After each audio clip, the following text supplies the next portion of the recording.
Olá, meu irmão, minha irmã, que a graça e a paz de Jesus seja com você. Espero que você esteja bem. Que bom estarmos juntos em mais uma aula de Escola Bíblica Dominical. Estamos estudando a respeito de gente que fez. Na semana passada, na aula passada, nós estudamos a respeito de Nicodemos. E hoje nós vamos estudar a respeito de um médico conhecido nas Escrituras como um médico amado. Isso, nós vamos estudar a respeito de Lucas, o médico amado que se tornou um historiador. Quero dividir com você o texto de Paulo aos Romanos, no capítulo 12, no versículo 1, um texto muito conhecido que diz: Rogo-vos, pois, irmãos, pelas misericórdias de Deus, que apresenteis o vosso corpo por sacrifício vivo, santo e agradável a Deus, que é o vosso culto racional. Qual o objetivo da nossa lição de hoje? O objetivo da nossa lição de hoje, assim como na semana passada, também é um desafio a mim, um desafio a você, a seguir o exemplo desse médico amado chamado Lucas, que usou todas as suas habilidades e também a sua profissão em prol do reino de Deus, em prol da obra do Senhor. E quando nós estudamos na semana passada a respeito de Nicodemos, nós comentamos que ele era um pequeno grande homem de Deus. Agora nós podemos usar a mesma descrição para esse médico amado chamado Lucas, cujo nome ele é mencionado apenas 3 vezes no Novo Testamento. Em especial na carta de Paulo aos Colossenses, no capítulo 4, versículo 14, 2 Timóteo 4:11 e em Filemão, no versículo 24. Com esse servo de Deus também se reforça a lição divina. Que lição é essa? Os grandes homens do conceito de Deus certamente não são os grandes que os homens escolhem, como nós vemos ali na escolha de Davi como o sucessor de Saul, que seria ungido como rei através do profeta Samuel. Samuel, quando ele chegou na casa de Jessé, ele se permitiu ser guiado por aquilo que era externo, por aquilo que os filhos de Jessé que estavam dentro da casa ofereciam como habilidades humanas, né? Por isso que o próprio Deus disse e advertiu Samuel dizendo: Samuel, os homens olham a aparência, mas Deus vê o coração. Então Lucas, ele é o que? O médico amado. Esse cognome ele foi lhe dado pelo apóstolo Paulo, o apóstolo lá em Colossenses, no texto que eu citei, onde o próprio Dr. Lucas é citado uma das vezes no Novo Testamento, que é em Colossenses capítulo 4, versículo 14. Certamente todos que conviveram com esse servo de Deus poderiam também chamá-lo assim, o médico amado. O primeiro ponto da nossa lição vai falar justamente sobre Lucas como sendo esse missionário médico. E nós podemos ali constatar isso em Atos dos Apóstolos, no capítulo 16, no versículo 10, onde fala um pouco a respeito da segunda viagem missionária de Paulo. Então basta ser um leitor atencioso para perceber isso nesse capítulo 16 de Atos, onde o historiador Lucas ele aparece e é incluído em sua própria narrativa pelo uso do pronome pessoal, quando ele fala a respeito de nós, porque com certeza ele estava ali junto não só com Paulo, mas também com Silas. Isso indica que Lucas, como eu falei, acompanhou Paulo de Troade a Filipos no começo da sua segunda viagem missionária e que 6 anos mais tarde ele voltou a acompanhá-lo em Filipos, no fim também dessa terceira viagem missionária que está ali no capítulo 20 de Atos dos Apóstolos. Então ficou com Paulo, ele também ficou com Paulo em Cesareia, quando ele esteve preso durante ali 2 anos, e foi a Roma também com Paulo. Ali em Atos no capítulo 27, versículo 1, você vai constatar isso. Então em seus escritos ele faz uso de termos comuns aos médicos, que é curar, que é um termo comum, febre alta e cheio de lepra, e também fala sobre leito.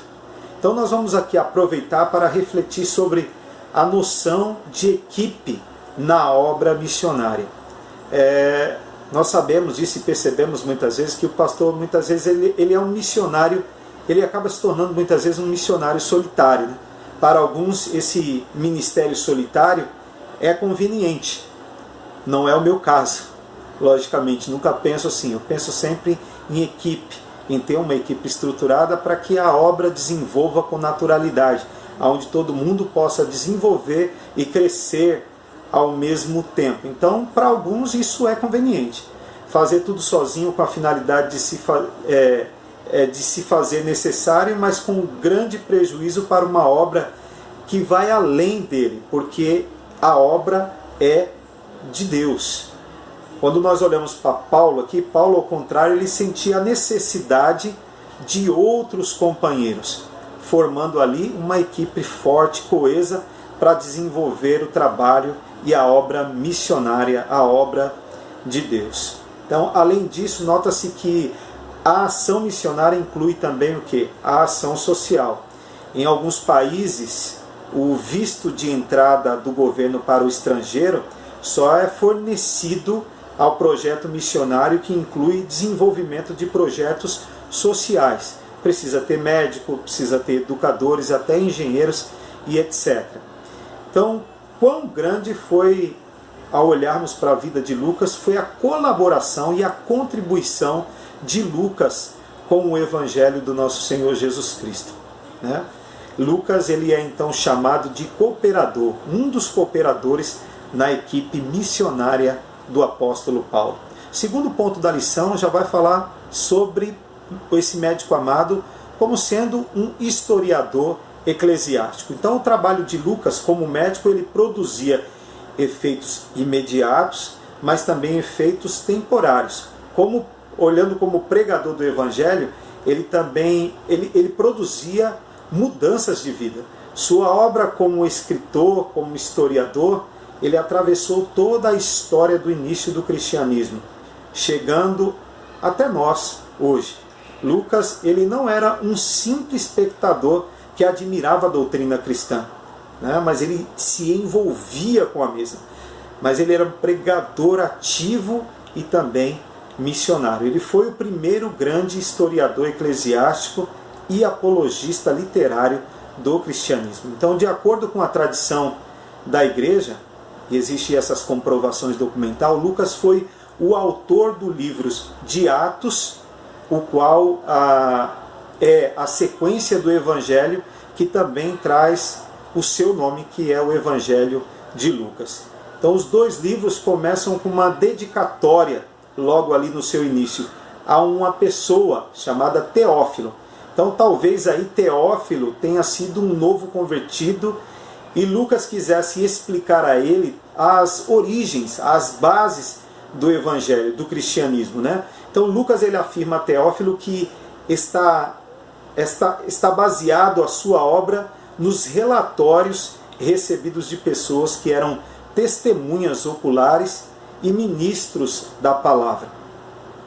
O historiador, ele só poderia desenvolver a sua obra literária, o seu trabalho, a partir daquilo que ele colhia de informações.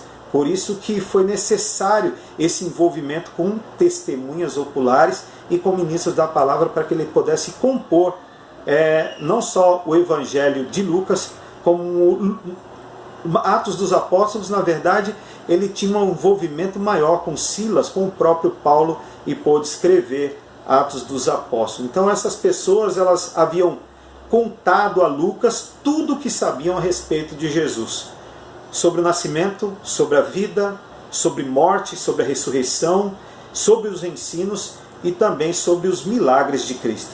Mas Lucas, ele pesquisou bem todos os fatos antes de escrever a Teófilo. Por isso que lá ele vai dizer: a mim me pareceu bem, depois de acuradas investigação de tudo, desde a sua origem, dar-te por escrito, ó excelentíssimo Teófilo, uma exposição em ordem.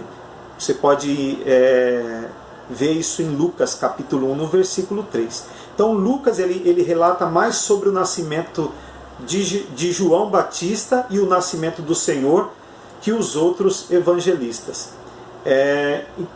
Quando nós olhamos isso e refletimos naquilo que nós falamos antes, sobre essa questão da sua relação com as testemunhas oculares. Será que ele pode ter entrevistado Maria, mãe de Jesus, né, para averiguar ali os fatos a respeito do nascimento do Messias, do Cristo? O médico tem de fazer, sabe que o médico ele tem que fazer muitas perguntas, né, aos pacientes, e com a calma de ouvir as respostas, anotando tudo direitinho. Quando você vai ao médico é justamente isso. Ele vai te perguntando as coisas e você vai respondendo em pequenos detalhes tudo aquilo que ele está perguntando. Então, sem dúvida, Lucas ele deve ter usado dessa habilidade para entrevistar as pessoas que tinham convivido com o próprio Senhor. E muitas vezes as pessoas têm mais facilidade de falar com o médico.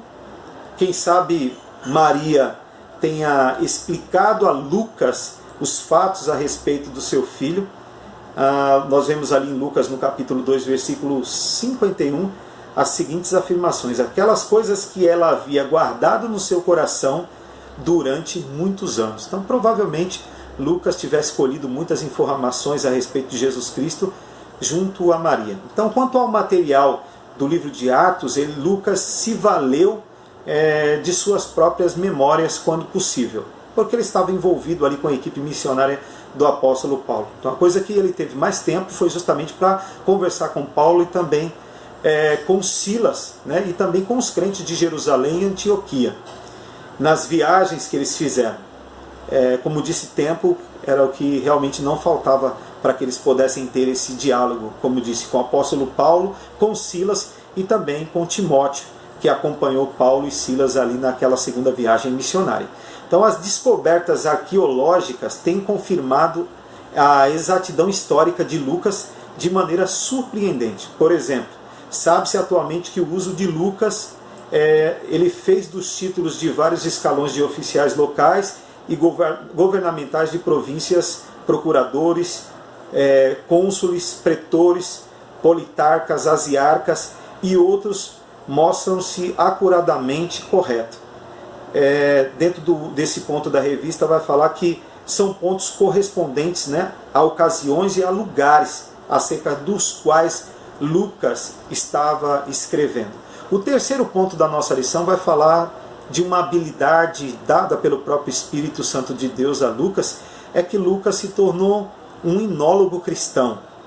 Então o Espírito Santo ele usou Lucas em um dos aspectos mais elevados de serviço cristão, que é o louvor. Temos aqui claras evidências no próprio texto, no próprio Evangelho de Lucas, essas evidências especiais e essa sensibilidade ao louvor. Dos 4 evangelistas, foi o único a registrar 5 hinos maravilhosos. O primeiro cântico, que é o cântico de Isabel, onde Isabel, cheia do Espírito Santo, exclamou em alta voz. Nota-se que Isabel ela exaltou a Deus pela sua salvação. Não é um louvor a Maria, mas a Deus. Então Isabel reconheceu que Maria foi abençoada por Deus e explicou o motivo, sendo ela bem-aventurada que creu. E o segundo cântico foi o cântico de Maria, o muito conhecido cântico de Marias, ali em Lucas, no capítulo 1, versículo 46, onde diz que Maria era a bendita mãe do Salvador, onde podemos sentir um pouco de sua emoção diante dos cânticos de genuíno louvor a Deus, quando disse: assim Maria foi inspirada a louvar, a minha alma engrandece ao Senhor. E o terceiro cântico, que foi o cântico de Zacarias, no capítulo 1, no versículo 67 ao 79. Esse cântico revela o elo entre os profetas e também entre Cristo, né? Entre os profetas e Cristo, e entre também as profecias e os cumprimentos da mesma. O quarto cântico foi o cântico dos anjos, em Lucas 2, versículo 8 ao 14. Esse cântico ele anunciou que havia nascido o Salvador, o mais extraordinário motivo de louvor a Deus. O quinto é o cântico que foi o cântico de Simeão, que está localizado em Lucas, no capítulo 2, o versículo 32. Deus fez uma promessa pessoal a Simeão. Você lembra desse episódio? Ele não morreria sem ver a profecia cumprida. Ele veria o Salvador. Então, como enólogo, Lucas ele registrou também o louvor de uma mulher no meio da multidão, ali em Lucas 11, 27. O louvor das multidões em Lucas 19. E notou que Jesus falou também do louvor das próprias pedras, em Lucas 19, 40. E nós queremos concluir a lição de hoje mostrando que Lucas deixou para nós um exemplo de conversão acompanhada de consagração total a Deus. Então Lucas era uma pessoa totalmente consagrada a Deus.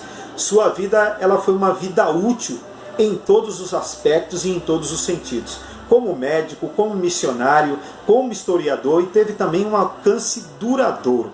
Em sua vida ele experimentou a plenitude do Espírito Santo de Deus. Realmente Lucas foi um crente segundo o coração de Deus, aquele que apresentava seu corpo diariamente por sacrifício vivo, santo e agradável a Deus, de acordo com Romanos, ao qual nós lemos no início, capítulo 12, no versículo 1. Então Lucas, ele era um crente que vivia somente para servir ao Senhor e também servir ao seu povo. O que nós podemos trazer de aplicação para a nossa vida? São perguntas e são questionamentos justamente para você refletir, para que você possa pensar: como posso usar mais a minha profissão para servir ao Senhor? Como posso servir mais e melhor ao povo do Senhor? Eu uso as minhas obrigações profissionais como desculpa para não me envolver na obra do Senhor? Interessante que quando olhamos para a vida de uma mulher nas Escrituras Sagradas, chamada Dorcas, ela foi uma mulher que usou todas as suas habilidades para servir a Deus, servindo ao povo. E você percebe quando ela perdeu a sua vida ali temporariamente, porque posteriormente ela seria ressuscitada, as pessoas sentiram profundamente a morte daquela mulher, justamente pelo fato de ser uma mulher envolvida e totalmente desprendida de si para servir ao povo, para servir a Deus, servindo ao povo. Então ela servia através das suas habilidades. Eu não sei as habilidades que Deus te concedeu. Uma coisa fato habilidades você tem. Saiba usá-las em prol e em serviço do reino de Deus. Deus quer usar você, independente daquilo que você tenha a colocar à disposição dele. Coloque à disposição do Senhor. Se coloque à disposição do Senhor. Se permita ser usado por Deus através das suas habilidades, através da sua profissão. Um pequeno testemunho aqui para que você possa refletir. Conheci um jovem que passou a estudar e ele se tornou um terapeuta. E dentro dessa questão da sua profissão, um dos meus conselhos, das minhas orientações, foi justamente quando ele estivesse desenvolvendo as suas habilidades ali, junto aos seus pacientes, ele pudesse se utilizar do recurso da oração também, né, junto àquelas pessoas, e pudesse ser útil àquelas pessoas, assim como o próprio Jesus Cristo seria. Então, use as suas habilidades, use aquilo que o Senhor colocou em suas mãos para ser útil no reino de Deus, assim como Deus almeja, assim como Deus quer. E que Deus use você, que Deus proteja você, guarde, e que Deus sempre possa, de alguma maneira, mexer com o teu coração em relação à importância de ser útil no reino de Deus, com as suas habilidades, seja elas quais forem. Lembre-se sempre de Dorcas, que ela se permitiu ser usada por Deus, confeccionando vestes ali para as pessoas, para uma comunidade que estava no seu entorno, que possivelmente era de fato possivelmente era uma comunidade carente. Então, se permita ser usada por Deus. Que Deus te abençoe e te guarde, que você tenha um excelente domingo na paz do Senhor. Amém.